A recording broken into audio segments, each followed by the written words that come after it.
Just let me know.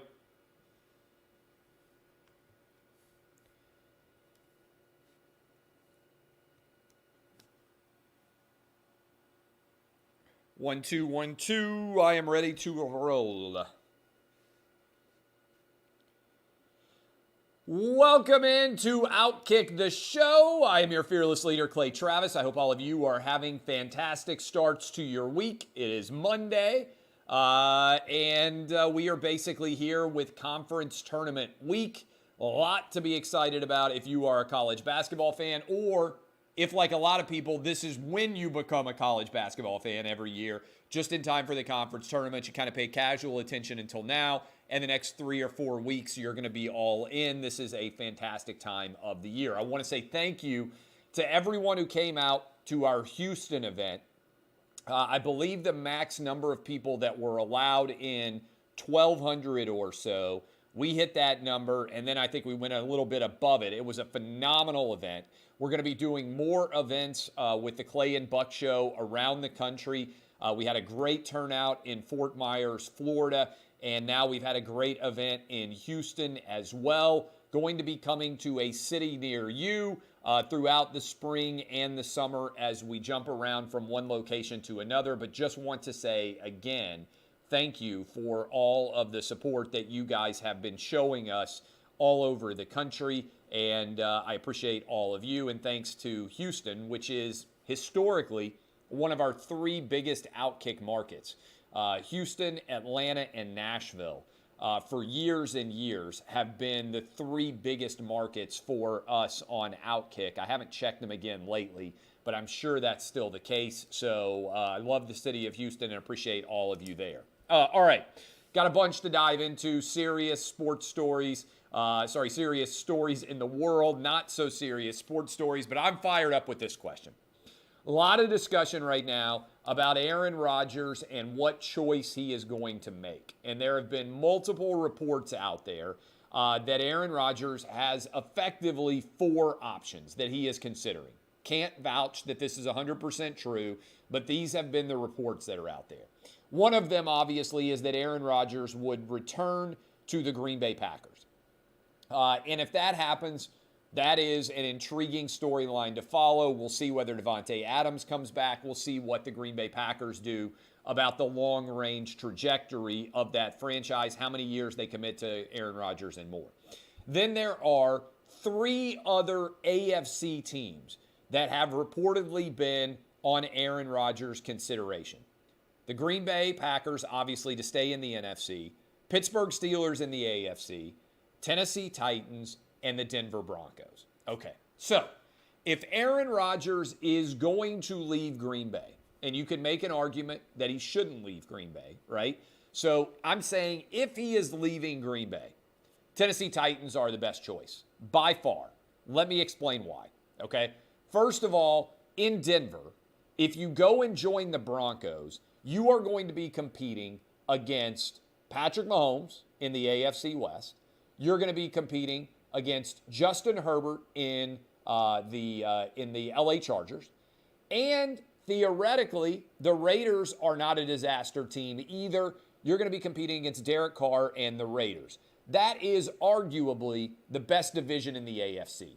Even if Aaron Rodgers goes and joins the Denver Broncos, the Broncos would not, in my opinion, be favored to win that division because you would still have to get past Kansas City Chiefs, the LA Chargers, and the Oakland Raiders. That is 6 super difficult games, even with the Denver Broncos. So I don't think that it makes sense for Aaron Rodgers to leave the Packers and go to Denver.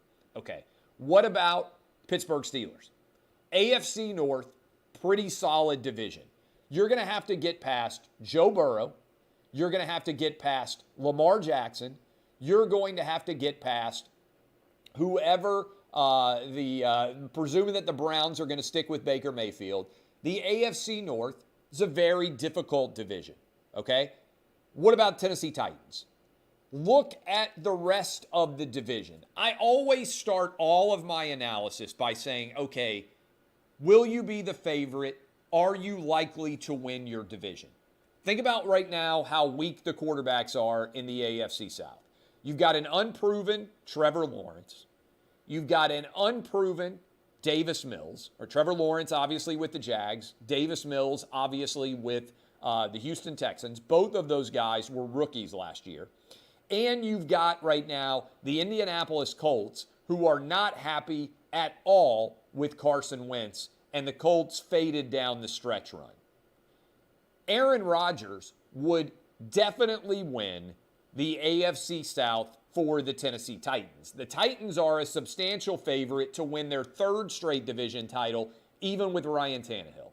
Think about what Aaron Rodgers could do with Derrick Henry, with A.J. Brown, and with, theoretically, Julio Jones. That is an incredible trio of talent for Aaron Rodgers to have to work with. So if Aaron Rodgers is going to leave the Green Bay Packers, just thinking about this purely from a rational perspective, and this is, by the way, assuming the Titans would trade away Ryan Tannehill and they would have to trade away a couple of their first-round picks in order to make Aaron Rodgers happen. If he is going to leave, and that's the same kind of offer that the Denver Broncos or the Pittsburgh Steelers would have to make, or any other team that is potentially trading for Aaron Rodgers. And by the way, the leverage there is Rodgers could say, hey, if I don't get traded to the team that I want to go to, then I am going to go ahead and retire, and you're not going to get any assets for me at all. So I do think he can decide which team he wants to go to and help to direct what the Green Bay Packers are able to do. If that is accurate, and the three AFC teams are the Steelers, the Broncos, and the Titans, it is a no-brainer that Aaron Rodgers should go to the Titans. He can win that division easily for the next several years based on Davis Mills, based on Trevor Lawrence, and based on whoever the Colts go with, whether it's Carson Wentz or somebody else. That's the kind of rational look at the data analysis that you have to make. I believe that Aaron Rodgers going to the Titans would make the Titans one of the favorites, if not the favorite potentially, to win the AFC. If you look at the overall talent, top 10 defense, top 10 offense already, the one place where they are weak is the quarterback position. Ryan Tannehill has not proven to be an elite level difference maker at quarterback. That's what the Titans are missing. You can hand off to a 2,000-yard running back in Derrick Henry. You can throw it to A.J. Brown and Julio Jones, which is as good of a duo as out there, and then you go get a little bit better help at tight end. This is a big-time offense already with a good defense as well. To me, Aaron Rodgers, if he is going to leave the Green Bay Packers, and news on this could happen at any moment, the Titans is the only choice. All right, let's shift into a completely serious story. All right, why Aaron Rodgers should go to the Titans, straight into what in the world are we doing with oil and gas in this country right now. Just before I came on here to do Outkick the Show, news broke that we hit a new all-time gas price high of just over $4.10 a gallon, breaking the previous all-time high from 2008. Now, this is only going to get worse. We had Trish Regan on the Clay and Buck show just a couple of hours ago, or an hour ago, I guess, and she said that there's talk of $180 or $200 barrel of gas. Right now, the price around 120, 125. It hit 130 yesterday when the oil markets officially opened in Asia. Okay, so what choices can we make to try to keep the price of oil from skyrocketing? By the way, Trish Regan said if it hits $180 or $200 a barrel, we're talking about $9 a gallon. $9 a gallon gas for everybody all over America. I went and filled up my gas tank yesterday. Cost me $107. We're over $4 a gallon in Nashville, over $5 a gallon for many of you in New York or California where gas prices are particularly high. So, as gas prices are skyrocketing, effectively we have to replace the gas that we are getting from Russia with gas from somewhere else. Otherwise, and by the way, this to the credit of politicians out there, has become a bipartisan agreement. There are lots of Democrats and lots of Republicans that agree that you can't, we started saying this last week on Clay and Buck, but you can't be giving billions of dollars in aid to Ukraine while simultaneously giving tens of millions of dollars a day to Russia for 600,000 barrels of oil, which is what we're doing right now. So we have to replace the Russian oil with oil from somewhere else. Where can we replace it? Well, we could increase oil and gas production in the United States. The great flaw, not surprisingly, of the Biden administration so far is they did not maximize the production of oil and gas and still have not done it because they're concerned about climate zealots in their party and the Green New Deal. And Mayor Pete came out today and said, well, if you're concerned about the price of gas, you should go just buy an electric vehicle. And this is Marie Antoinette-like of Mayor Pete, because the average person can't afford a brand new car, certainly can't afford a brand new electric vehicle car if they already have a gas-powered car. This is like saying the way to cure homelessness is for homeless people to just go buy new cars. It's not a viable solution. Mayor Pete is Marie Antoinette in this context. So, number one best result is we should be subsidizing and encouraging the production of oil and gas in the United States so our money is not leaving the country and going to other countries which are less likely to be supporting American interests. Second best option, Saudi Arabia. The Biden administration has decided they don't like Saudi Arabia because of the murder of the Washington Post journalist. They have tried to isolate Mohammed bin Salman and everyone associated with high levels of the Saudi Arabian government. If we are going to go to foreign countries to purchase oil, the best place we could go is Saudi Arabia. Because Saudi Arabia, while they are not a democratic ally of the United States, they aren't Australia, they aren't Canada, they aren't New Zealand, they aren't England, right? Germany, any of those countries. They are closer to the United States than the rest of these countries I'm going to name. Venezuela is probably our third best option, followed by Iran, which, by the way, we're negotiating to give them the right to basically get nuclear weapons, and also negotiating with Russia on the same side of the table with Iran. And then the fifth best option is Russia, because otherwise we are effectively fueling and funding both sides of the war. If we're giving billions of dollars to Ukraine and we are simultaneously also giving hundreds of millions of dollars a week to Russia, we are giving billions of dollars to Ukraine and billions of dollars to Russia, fueling both sides, funding both sides of the Ukraine and Russia conflagration. So what we need to do is stop giving Russia any oil and gas money and replace that either in the United States, Saudi Arabia, Venezuela, or Iran. That is the order in which I would say large oil-producing countries that we could support. Okay, I also want to talk about this. There is a debate right now about whether we should have a no-fly zone or not.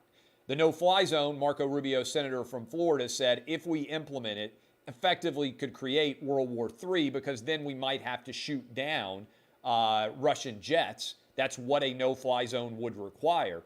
But what I'll point out here is we are now talking about helping Poland get jets and putting Ukrainians into those jets, okay? Ukrainian pilots into jets that would be in Poland.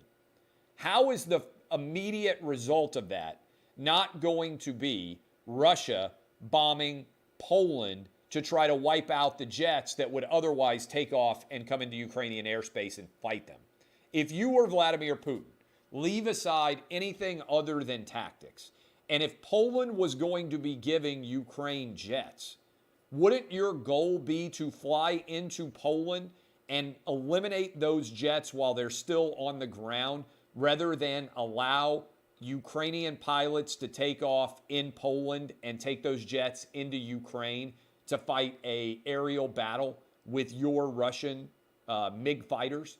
To me, giving jets out of Poland and allowing them to fly into Ukraine creates the possibility that Russia is going to expand the war theater beyond Ukraine into Poland and argue in the process the reason why we are expanding and starting to drop bombs in Poland is because we don't want those Ukrainians to be able to get into jets in Poland and bring them into Ukraine. Just be careful. In other words, what I'm saying is the expansion of the larger conflagration here seems like it could occur based on jets in Poland.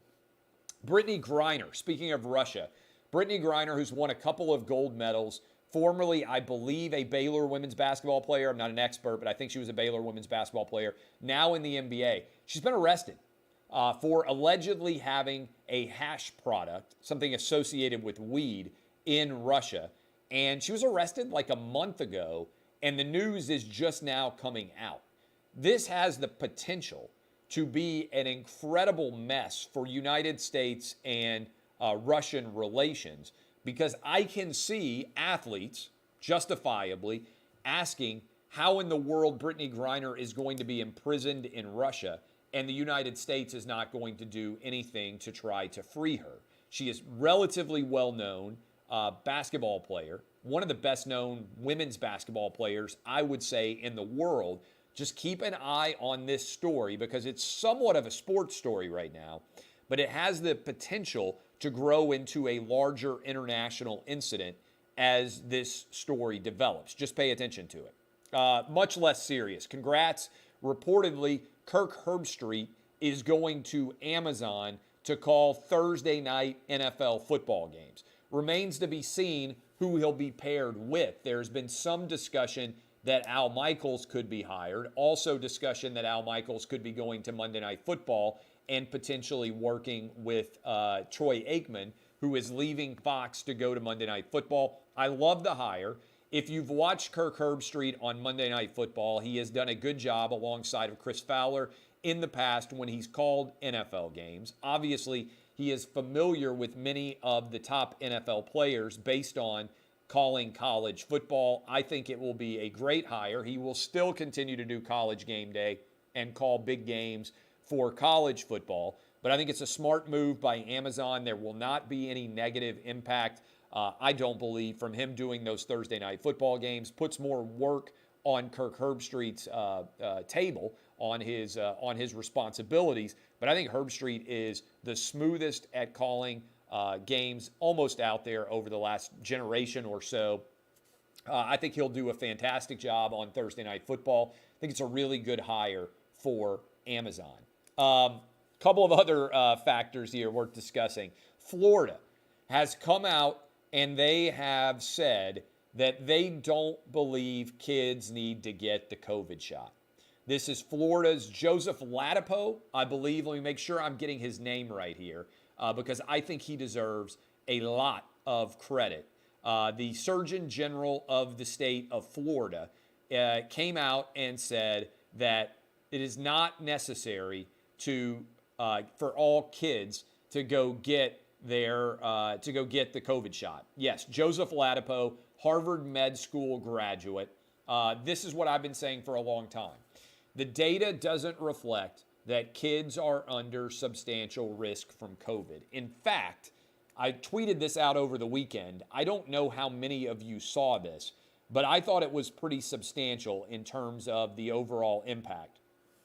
Your kids are far more likely to die in cars, buses, driving around on roads than they are from COVID.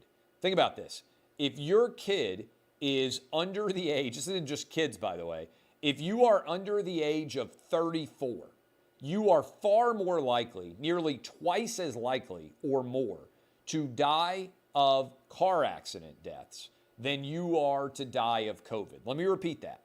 If you are under, I'm defining kids broadly here. A lot of you out there are 34 or younger. If you are 34 or younger, you are more likely to die in a car accident than you are to die from COVID, according to the CDC data. This is looking at land transportation accidents over the past several years and comparing it to COVID deaths. And if your kids are young, I'm talking about 14 or younger, there's basically a 0% chance that they are going to die with COVID. So I've said this before. I am not getting the COVID shot for my 7-year-old. I'm not getting the COVID shot for my 11-year-old. I'm not getting the COVID shot for my 14-year-old. I am not personally getting the COVID shot. I've already had COVID twice. I had the alpha version back in November of 2020, and then I got the COVID remix version, the Omicron, in January.